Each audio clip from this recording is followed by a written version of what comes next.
के जरिए नवनियुक्त भर्तियों के लगभग 51,000 उम्मीदवारों को नियुक्ति पत्र वितरित किए। ये रोजगार मेला देश भर में 46 स्थानों पर आयोजित किया गया। पीएम ने इस दौरान नारी शक्ति का भी जिक्र किया। उन्होंने कहा कि पिछले 9 वर्षों में इनोवेटिव तरीके से बड़े बदलाव हुए हैं। तकनीक का इस्तेमाल बढ़ने से भ्रष्टाचार घटा है और सुविधाएं बढ़ी हैं। प्रधानमंत्री नरेंद्र मोदी ने 51,000 नवनियुक्त कर्मियों को वीडियो कॉन्फ्रेंसिंग के माध्यम से नियुक्ति पत्र प्रदान किए। देश भर से चुने हुए युवा विभिन्न मंत्रालयों और डाक, परमाणु ऊर्जा, राजस्व, उच्च शिक्षा विभागों और रक्षा मंत्रालय में नियुक्त किए गए हैं। रोजगार के अवसर पैदा करने को उच्च प्राथमिकता देने की प्रधानमंत्री की प्रतिबद्धता को पूरा करने की दिशा में यह मेला एक महत्वपूर्ण कदम है। प्रधानमंत्री नरेंद्र मोदी ने बताया कि आज के रोजगार मेले में बड़ी संख्या में बेटियों को नियुक्ति पत्र सौंपा गया है। उन्होंने कहा कि बेटियां आज स्पेस से लेकर स्पोर्ट्स तक नए कीर्तिमान बना रही हैं। आज भारत की बेटियां स्पेस से स्पोर्ट तक अनेक नए कीर्तिमान बना रही है। मुझे नारी शक्ति की इस सफलता पर बहुत बहुत गौरव होता है। सरकार की नीति भी यही है कि नारी शक्ति के लिए नए नए द्वार खोल दे जाएं। हमारी बेटियां अब देश के सशस्त्र बलों में कमीशन लेकर राष्ट्र सेवा के रास्ते पर आगे बढ़ रही है। हम सभी का अनुभव है कि नारी शक्ति ने हमेशा नई ऊर्जा के साथ हर क्षेत्र में बदलाव किया है। हमारी आधी आबादी के लिए सरकार का सुशासन और बेहतर हो, इसके लिए आपको नए आइडियाज पर काम करना चाहिए। पीएम मोदी ने कहा कि देश ने 2047 तक विकसित भारत बनने का संकल्प लिया है। अगले कुछ वर्षों में देश तीसरी सबसे बड़ी अर्थव्यवस्था बनने जा रहा है। इस अवधि में प्रत्येक सरकारी कर्मचारी एक बड़ी भूमिका निभाने जा रहा है। उन्होंने सभी से नागरिक प्रथम की भावना के साथ काम करने का आह्वान किया। पीएम ने सभी से अपने कार्य क्षेत्र में प्रौद्योगिकी का उपयोग करने की आवश्यकता पर भी बल दिया। टेक्नोलॉजी से करप्शन घटा है, क्रेडिबिलिटी बढ़ी है, कॉम्प्लेक्सिटी घटी है, कंफर्ट बढ़ा है। आपको इस दिशा में और ज्यादा से ज्यादा काम करना है। गरीबों की हर जरूरत, सरकार का हर काम टेक्नोलॉजी के जरिए कैसे और आसान होगा, आपको इस काम के लिए नए नए तरीके ढूंढने हैं, इनोवेटिव तरीके ढूंढने हैं और उसे आगे भी बढ़ाना होगा। प्रधानमंत्री नरेंद्र मोदी ने यह भी कहा कि पिछले 9 वर्षों में सरकार की योजनाओं ने और भी बड़े लक्ष्यों को प्राप्त करने का मार्ग प्रशस्त किया है। सरकार की नीतियां नई मानसिकता, निगरानी, मिशन मोड कार्यान्वयन और जन भागीदारी पर आधारित है। 9 वर्षों में सरकार ने मिशन मोड पर नीतियों को लागू किया है। Bureau report, DD news. देश भर में रोजगार मेले का आयोजन किया गया। उम्मीदवारों को नियुक्ति पत्र मिले, जिस पर वो काफी खुश नजर आए हैं। देश भर में 46 स्थानों पर आयोजित रोजगार मेले में 51,000 उम्मीदवारों को नियुक्ति पत्र वितरित किए गए, जिसके बाद उम्मीदवारों में खुशी की लहर दौड़ गई। छत्तीसगढ़ के रायपुर में आयोजित रोजगार मेले में अभ्यर्थियों को नियुक्ति पत्र वितरित किए गए, तो वहीं बिहार में पटना के ऊर्जा ऑडिटोरियम में भी 127 अभ्यर्थियों को नियुक्ति पत्र सौंपे गए। केंद्रीय मंत्री पशुपति कुमार पारस ने कहा कि केंद्र सरकार युवाओं को नौकरी देने के लिए प्रतिबद्ध है। इस अवसर पर सांसद रविशंकर प्रसाद और रामकृपाल यादव समेत कई गणमान्य लोग मौजूद रहे। तो वहीं लखनऊ में आयोजित रोजगार मेले में नवनियुक्त कर्मियों को नियुक्ति पत्र वितरित करने के बाद केंद्रीय मंत्री स्मृति ईरानी ने कहा कि नवनियुक्त कर्मियों को इस बात पर ध्यान रखना होगा कि समाज के प्रति उनकी जिम्मेदारी और बढ़ने जा रही है। केंद्रीय राज्य मंत्री वी मुरलीधर ने तिरुवनंतपुरम में आयोजित रोजगार मेले में हिस्सा लिया। उन्होंने 130 अभ्यर्थियों को नियुक्ति पत्र बांटे। उधर चेन्नई में आयोजित रोजगार मेले में केंद्रीय वित्त मंत्री निर्मला सीतारमण ने युवाओं को नियुक्ति पत्र वितरित किए। उत्तर प्रदेश के मुरादाबाद में केंद्रीय सड़क एवं परिवहन राज्य मंत्री जनरल वीके सिंह ने 164 अभ्यर्थियों को नियुक्ति पत्र प्रदान किए। रोजगार मेला प्रधानमंत्री की रोजगार सृजन को सर्वोच्च प्राथमिकता देने की प्रतिबद्धता को पूरा करने की दिशा में एक अहम कदम है। प्रधानमंत्री रोजगार मेला के अंतर्गत 10 लाख भारतीयों को सरकारी क्षेत्र में नियुक्ति पत्र देने का जो एक संकल्प माननीय प्रधानमंत्री जी ने लिया है, उसी के चलते आज 51,000 युवाओं को रोजगार देश भर में दिया गया। 46 स्थानों पर इस कार्यक्रम का आयोजन किया गया। तो ये अपने आप में दिखता है कि कैसे मोदी सरकार ने सरकारी क्षेत्र में रोजगार की अपार संभावनाएं खड़ी की हैं।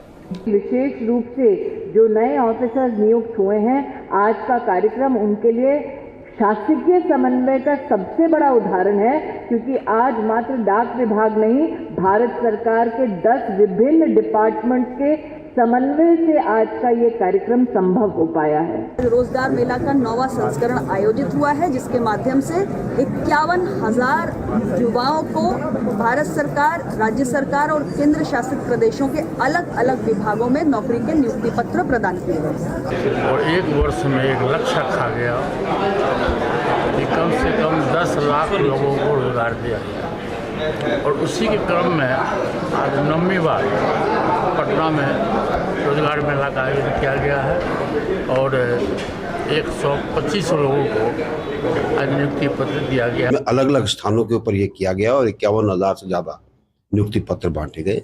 सरकार ने एक वायदा किया था कि 10 लाख नौकरियां वो देगी सरकार की, तो इनको पता चले सबको कि ये नौकरियां मिल रही हैं, लोगों को नियुक्ति पत्र मिल रहे हैं और इनका चयन एक पारदर्शी तरीके से हुआ है।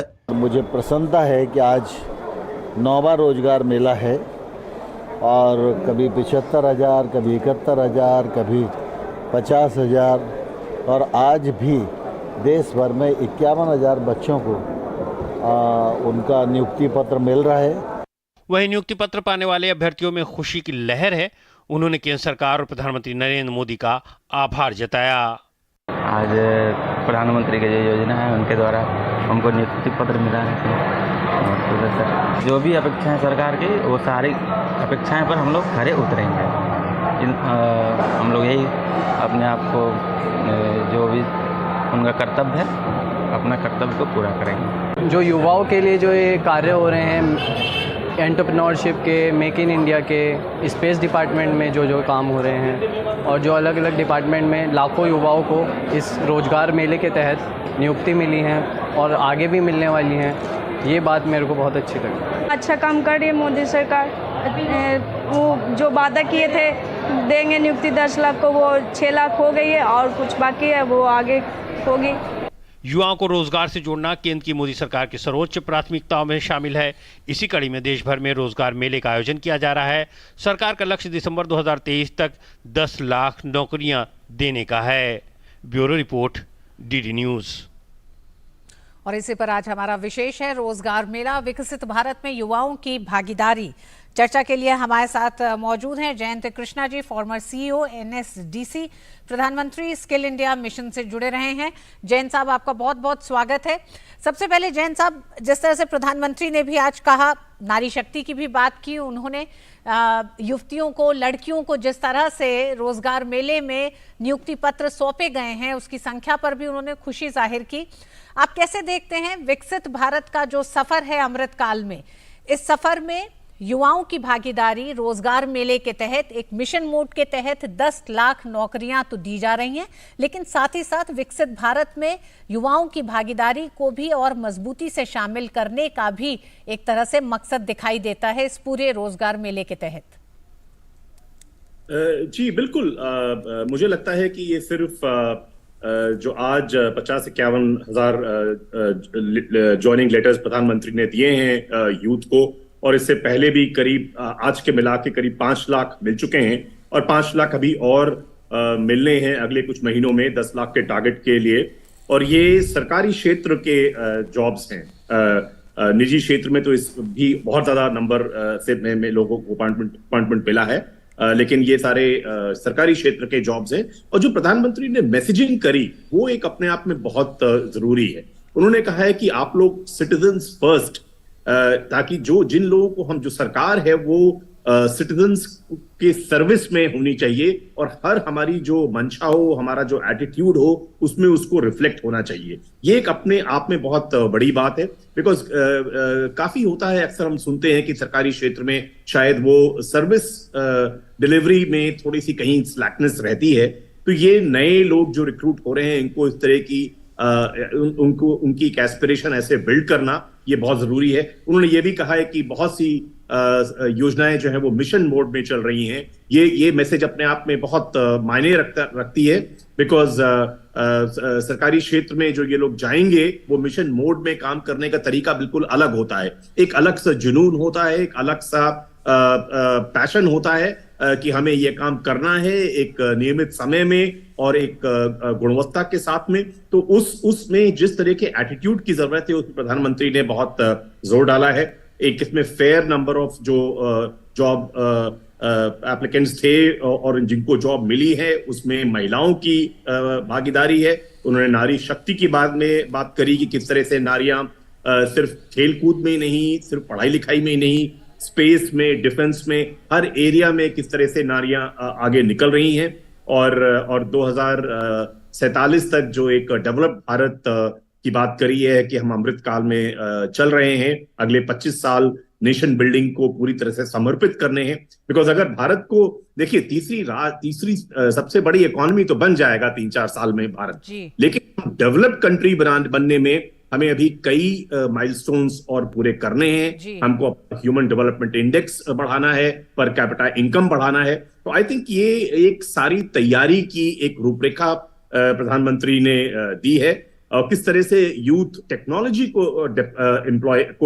अपने कार्य क्षेत्र में अपनाएं, और टेक्नोलॉजी से जिस तरह से एक अकाउंटेबिलिटी बढ़ी है और करप्शन में कमी हुई है, और जितना ज्यादा टेक्नोलॉजी के थ्रू पब्लिक सर्विस की डिलीवरी होगी उसमें लीकेजेस की कमी होगी। जैन जी, क्या आपको लगता है जब भारत भी एक तरह से विश्व का वो हिस्सा बन गया है जो आज, अगर दुनिया टेक्नोलॉजी ड्रिवन है तो भारत भी उस तरह से उस तेजी से बढ़ रहा है, इनोवेटिव तरीकों से हल ढूंढा जा रहा है, ऐसे में यूथ को इतनी बड़ी संख्या में तमाम उन विभागों में शामिल करना, जिन विभागों में जन कल्याणकारी योजनाएं जिनका क्रियान्वयन कर रही हैं, उसमें किस तरह से ये यूथ उस टेक्नोलॉजी के साथ, इनोवेटिव अपने आइडियाज के साथ और ज्यादा जमीन पर उसके असर दिखाई दें, इसके लिए क्या आपको लगता है रोजगार मेले एक सार्थक प्रयास के तौर पर दिखाई दे रहे हैं आने वाले समय के लिए, एक बड़े बदलाव के तौर पर भी, एक नए माइंडसेट को बदलने में भी?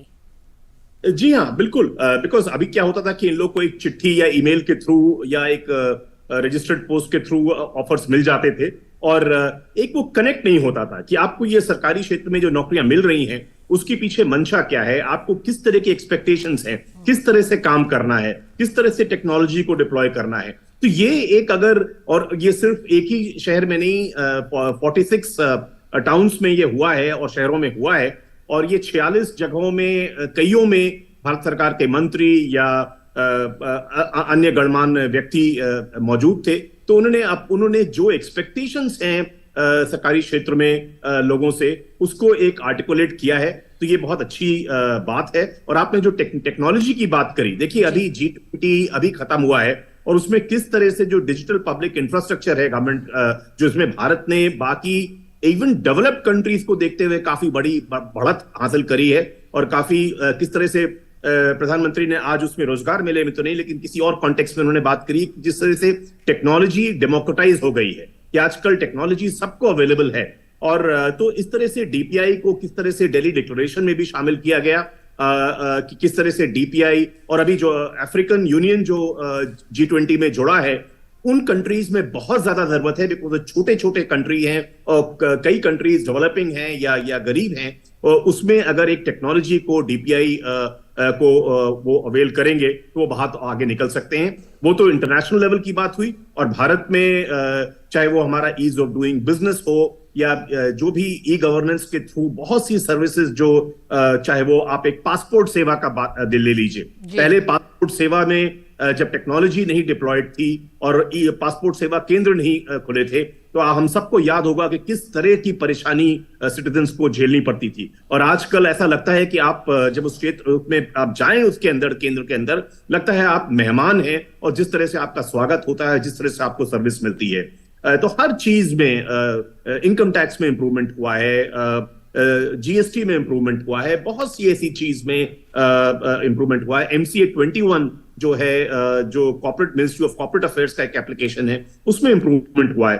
तो मुझे लगता है कि इतने बड़े कंट्री में 140 करोड़ लोगों के मुल्क में अगर हमें डेवलप्ड नेशंस के साथ कंधा से कंधा मिला के चलना है, तो ये सर्विस डिलीवरी ह्यूमनली तो पॉसिबल नहीं है सरकारी क्षेत्र में डिलीवर कर पाना।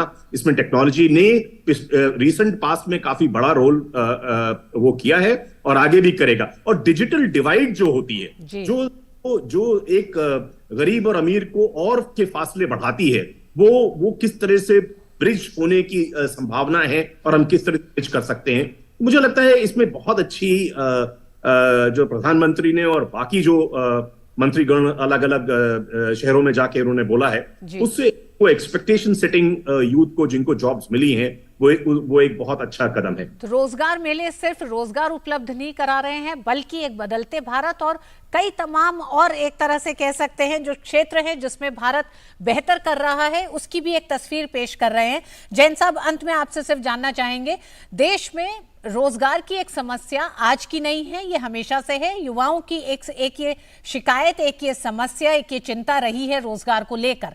लेकिन 2023 में जब भारत इस समस्या का समाधान रोजगार मेले के जरिए करता है, तो क्या आपको लगता है कि आज के टेक्नोलॉजी के इस दौर में, इस बदले हुए दौर में, सरकार एक ऐसा सिस्टम तैयार कर सकी है जो युवाओं में एक नया भरोसा पैदा कर रही है कि समस्याओं के समाधान होंगे और नए दौर के समाधान की तरह से होंगे? जी, जाहिर है। हमने कोविड के दौरान देखा कि किस तरह से पूरी दुनिया में जॉब मार्केट को एक हिट मिला था, भारत में भी मिला था। उसके बाद जैसे ही पैंडेमिक खत्म हुआ, उसके बाद किस तरह से कई मुल्कों ने, भारत ने भी किस तरह से बाउंस बैक किया है जॉब मार्केट में, निजी क्षेत्र में भी और सरकारी क्षेत्र में भी। ये एक अपने आप में बहुत अच्छी कदम है। और मुझे लगता है कि थोड़ा सा हमें अपना माइंडसेट चेंज करने की भी जरूरत है कि सिर्फ जॉब मार्केट के दरवाजे ना खटखटाएं, हमें एंटरप्रेन्योर्स भी बनने की जरूरत है। तो बहुत से स्किल डेवलपमेंट के जो प्रोग्राम्स हैं और नई एजुकेशन पॉलिसी के अंतर्गत जो अंडर ग्रेड और पोस्ट ग्रेजुएट कोर्सेज हैं, उसमें भी एम्प्लॉयबिलिटी बढ़ाने के लिए और एंटरप्रेन्योरशिप को स्पेस मिली है, जिससे वो लोग। बिल्कुल जैन साहब, उस सोच को बदलने की जरूरत है कि सिर्फ सरकारी नौकरियां ही नौकरियां कहलाती हैं। आज की तारीख में वो समय बदला है कि नौकरियां या फिर एंटरप्रेन्योरशिप को किस तरह से आप अपने एक छोटे व्यापार को भी, एक बिजनेस को, एक आइडिया को बिजनेस का रूप दे सकते हैं और उससे और रोजगार भी ज्यादा से ज्यादा पैदा कर सकते हैं। इस तरह की सोच की आज की तारीख में जरूरत है। बहुत बहुत धन्यवाद जैन जी हमारे साथ जुड़ने के लिए इस पूरे विषय पे। और